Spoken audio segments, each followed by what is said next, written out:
There's a kind of a contradiction in society. We all know that we could tell ourselves more of the truth, and we kind of give a wink and a nod to this fact, and then we have a set sort of framework of what being more honest with yourself looks like, one that is socially acceptable. So there's a level of greater truth, but it's still not really super uncomfortable. It's still somewhat glamorous. It still makes you look part of the crowd.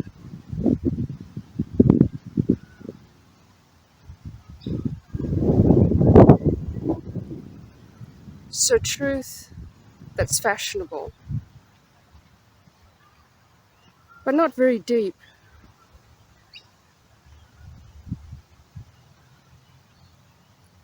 I guess it still preserves some dignity.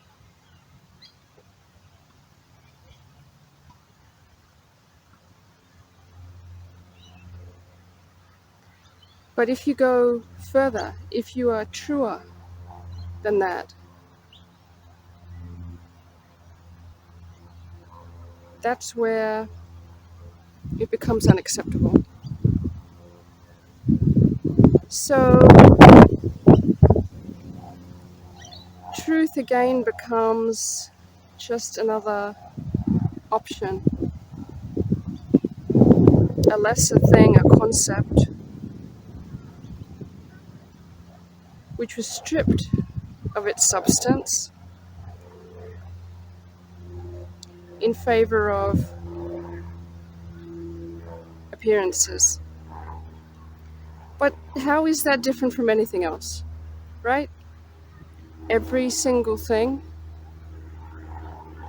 that is true and full and whole is watered down so that it still has the same label but has lost all the vigor, all of the substance, all of the energy, and all of the really valuable outcomes that were inherent in it initially. Truth.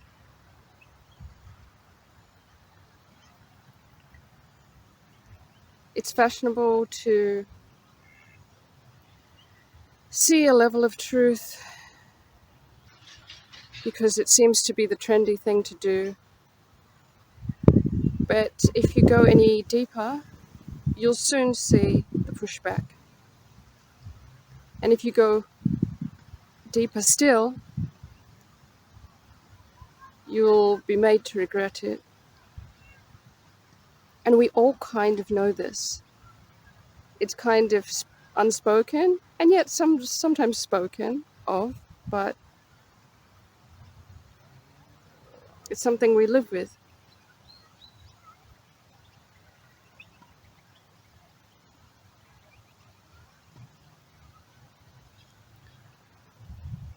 There are some who will never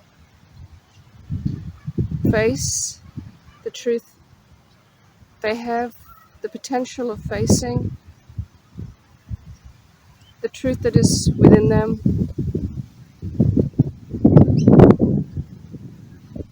There are others who cannot face the truth and therefore will not, ultimately.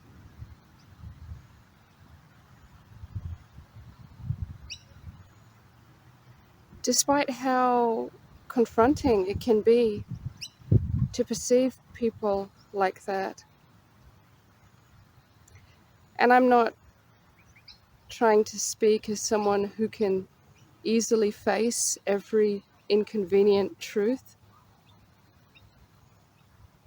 But at the level of consciousness we find ourselves, it's good to do your best, and you become better at it as you go on. And it's a work in progress. That's not what I'm talking about. I'm talking about those who could if they would, but they don't, so they won't.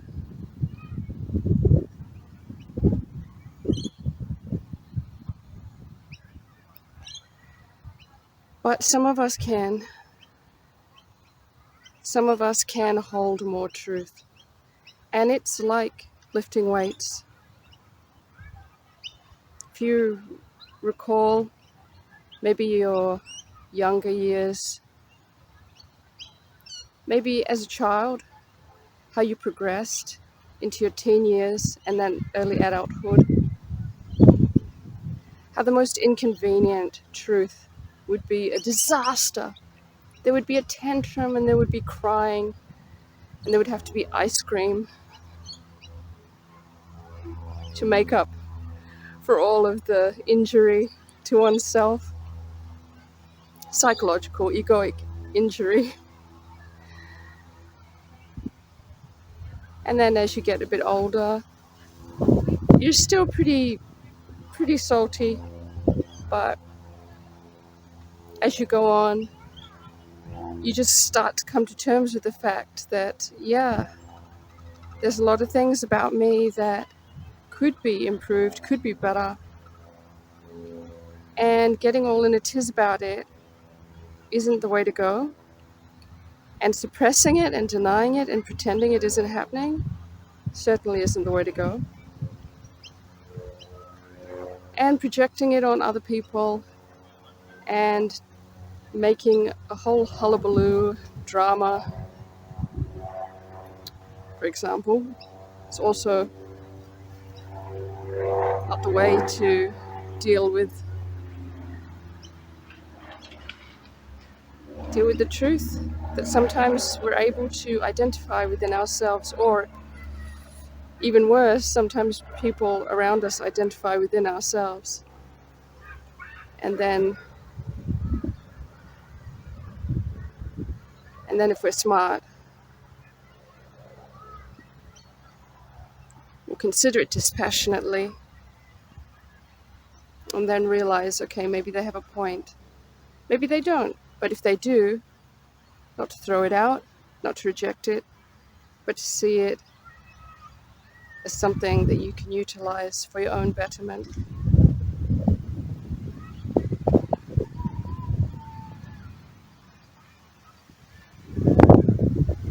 I think people underestimate the value of acknowledging truths, small truths.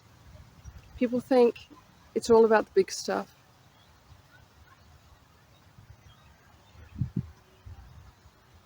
But small truths on the daily,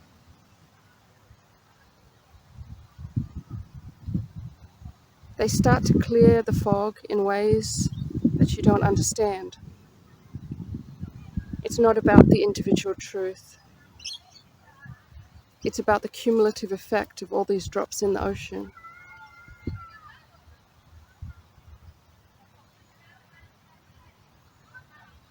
They become more than the sum of their parts. It becomes a force and a power within itself. The small truths. Each time one is acknowledged to oneself, some of the fog on the glass, on the lens, is wiped away. Some of the constriction in that part of your field or your understanding of life is loosened, is softened, and then everything around it becomes clearer,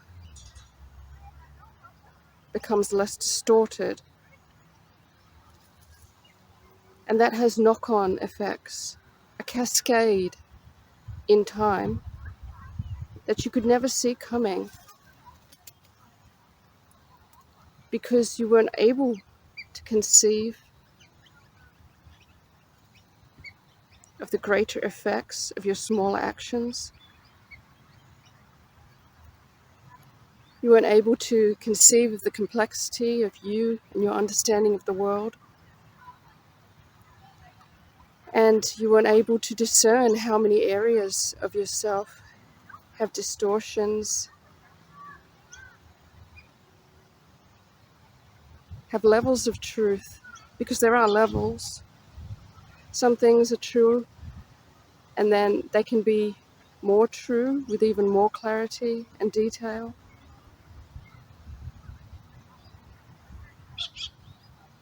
So your truths can become more refined and change shape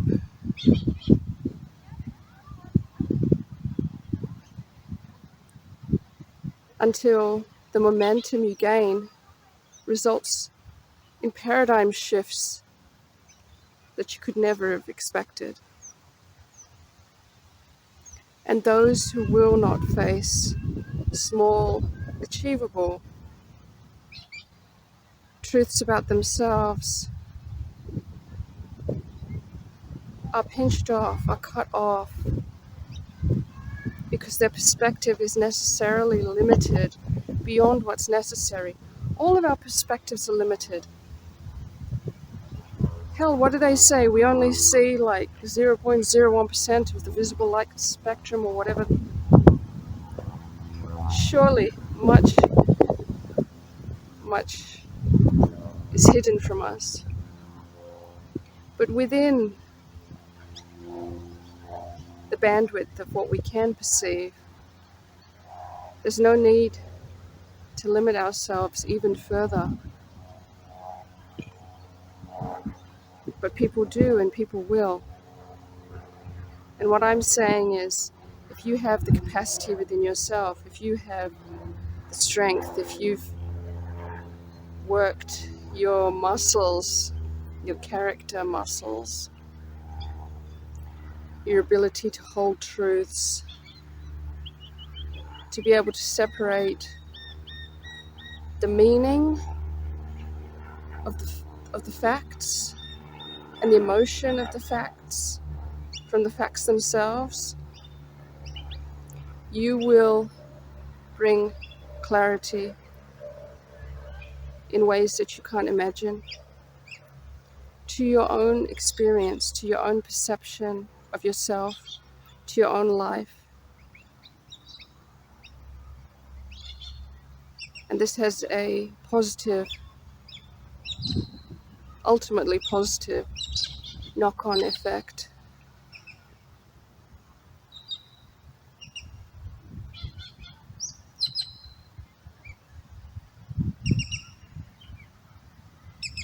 The energy of you perceiving the world changes as you become more known to yourself. And what you can know of the world changes as you yourself are known unto yourself without fear.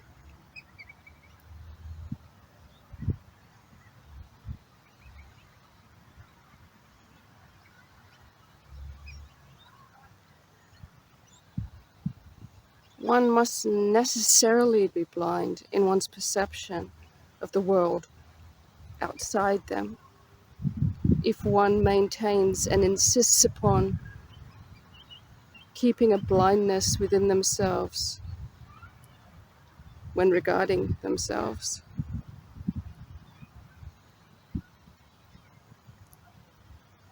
If you can't see yourself clearly, can you really ever see anything else clearly?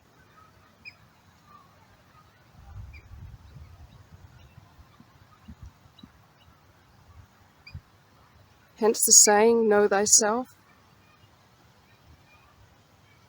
What's the one thing that in knowing which everything else becomes clear?